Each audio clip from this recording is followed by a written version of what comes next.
আসসালামু আলাইকুম। Welcome back to my channel Sadiq mom story. আশা করছি সবাই ভালো আছেন। আজকে আপনাদের সাথে একটা মজার রেসিপি শেয়ার করব। কচুর লতি দিয়ে ইলিশ মাছের আজকে রান্না করব। আশা করি ভিডিওটি আপনাদের অনেক ভালো লাগবে। দেশি কচুর লতি সাথে ইলিশ মাছ খেতে কিন্তু অসম্ভব মজার। আর ভিডিওটি ভালো লাগলে অবশ্যই চ্যানেলটা সাবস্ক্রাইব করবেন। এখানে আমি দেশি কচুরলতি নিয়ে নিয়েছি আর এটা খুব ভালো করে পরিষ্কার করে ধুয়ে নিয়েছি। আমি এর ভিতরে সামান্য পরিমাণে আলু ব্যবহার করব। কচুরলতির ভিতরে আলু দিয়ে রান্না করলে আমার কাছে বেশি মজা লাগে, আপনারা চাইলে নাও দিতে পারেন। আর তার জন্য আমি এখানে নিয়ে নিয়েছি পেঁয়াজ কুচি আর এখানে সরিষা ও কাঁচামরিচ দিয়ে বেটে নিয়েছি। আমি রান্নাতে সরিষা বাটা ব্যবহার করব। আর এখানে 3 পিস ইলিশ মাছ নিয়ে নিয়েছি। ইলিশ মাছটা নুন হলুদ দিয়ে মাখিয়ে ভেজে নিব। মাছ ভাজার জন্য এখানে আমি সরিষার তেল দিয়ে দিয়েছি।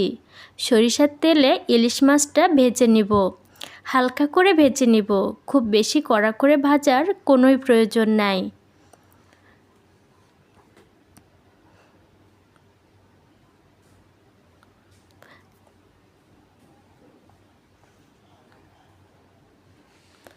খুব ভালো করে এপিট ওপিট দুই পিঠই ভেজে নিব।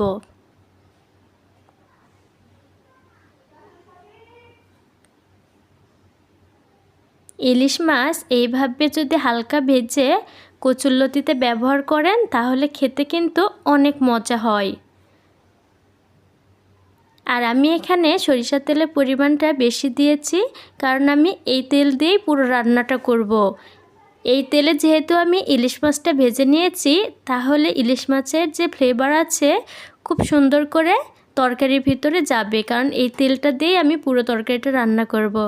আপনারা অবশ্যই চেষ্টা করবেন ইলিশ মাছ ভাজা তেল দিয়েই পুরো রান্নাটা করার, তাহলে ইলিশ মাছের ফ্লেভারটা খুব সুন্দর করে তরকারির ভিতরে পাবেন। ওই তেলের ভিতরেই দিয়ে দিব আগে থেকেই কুচি করে রাখা পেঁয়াজটা দিয়ে বাদামি করে ভেজে নিব।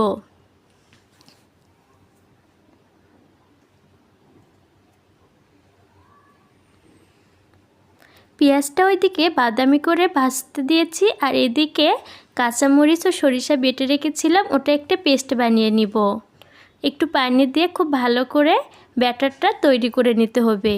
ওইভাবে সরাসরি তরকারিতে ব্যবহার করতে যাবেন না, তাহলে কিন্তু সরিষাটা পুড়ে গেলে আপনার তরকারির টেস্টটা নষ্ট হয়ে যাবে। আর সরিষা কিন্তু কখনোই কষিয়ে নিতে হয় না, তরকারির সাথে দিয়ে সরিষাটা কষাতে হয়।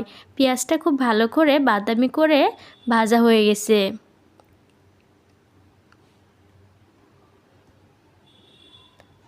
এখন এর ভিতরে দিয়ে দিব সামান্য পরিমাণে পানিটা অ্যাড করার পরে একটু নেড়ে চেড়ে এর ভিতরে দিয়ে দিব সামান্য পরিমাণে রসুন বাটা। আমি এখানে আদা বাটা ব্যবহার করব না, আমি ইলিশ মাছে আদা বাটা ব্যবহার করি না, এই জন্য সামান্য পরিমাণে রসুন বাটা দিয়ে দিলাম। ইলিশ মাছে যদি আদা বাটা ব্যবহার করেন ইলিশ মাছের টেস্টটা কিন্তু নষ্ট হয়ে যায়।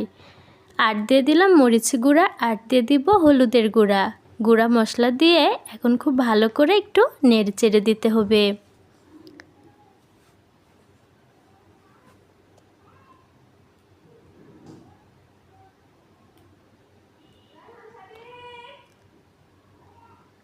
মশলাটা একটু ভালো করে কষিয়ে নিতে হবে। এই পর্যায়ে দিয়ে দিব পরিমাণ মতো লবণটা দিয়ে আর একটু ভালো করে নাড়ানাড়ি কাজটা করব। মশলা যখন আমার কষানো হয়ে যাবে তখন আগে থেকে যেই পেস্টটা করে রেখেছিলাম সরিষা বাটার, সেটা এই পর্যায়ে দিয়ে দিব, কারণ সরিষা দিয়ে কিন্তু আমি মশলাটা কষাইনি। তো আপনারাও চেষ্টা করবেন সরিষা বাটা আগে না কষিয়ে নেওয়ার।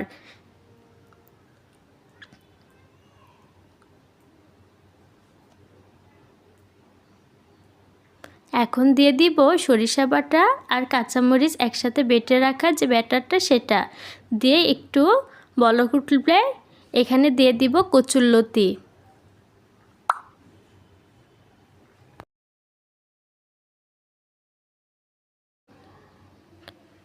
বলক আসার জন্য একটু অপেক্ষা করব। বলক চলে আসলে এখানে কচুরলতি ব্যবহার করব। যখন বলক চলে এসেছে সে পর্যায়ে আগে থেকে কেটে ধুয়ে রাখা কচুরলতি ও আলু এর ভেতরে দিয়ে খুব ভালো করে নেড়েচেড়ে কষিয়ে নিব।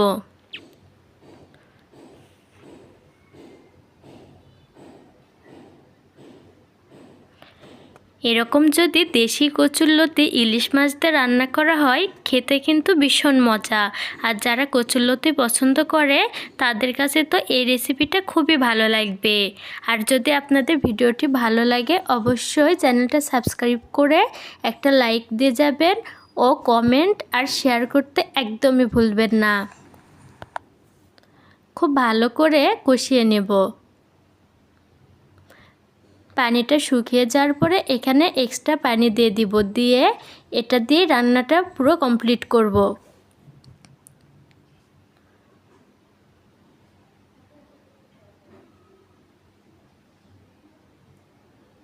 এখন একটু ঢেকে রেখে দিয়েছিলাম, খুব ভালো করে বলক চলে এসেছে। এই পর্যায়ে আগে থেকেই ভেজে রাখা ইলিশ মাছের পিস দিয়ে দিব।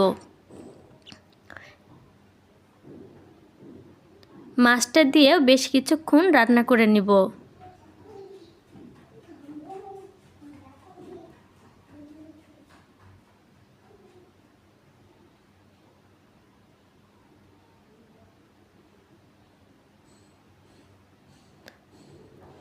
খুব ভালো করে এটা কিন্তু বলক এসে গেছে।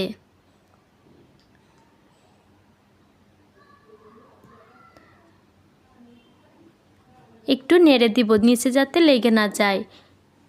আর ঝোলটা শুকানো পর্যন্ত অপেক্ষা করব।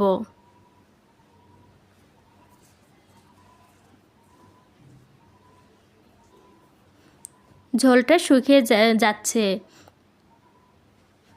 অনেকটাই কিন্তু ঝোল শুকিয়ে গিয়েছে। আর একটু ঝোল শুকিয়ে একেবারে পুরা তেল ওঠা চচ্চড়ি করে নিব। কচুরলতিতে কিন্তু ঝোল থাকলে একদমই মজা লাগে না। অবশ্যই চেষ্টা করবেন একেবারে পোড়া তেল ওঠা চচ্চড়ি করতে। এটা গরম ভাতের সাথে খেতে অনেক মজা। সবাই ভালো থাকুন, সুস্থ থাকুন। আল্লাহ হাফেজ।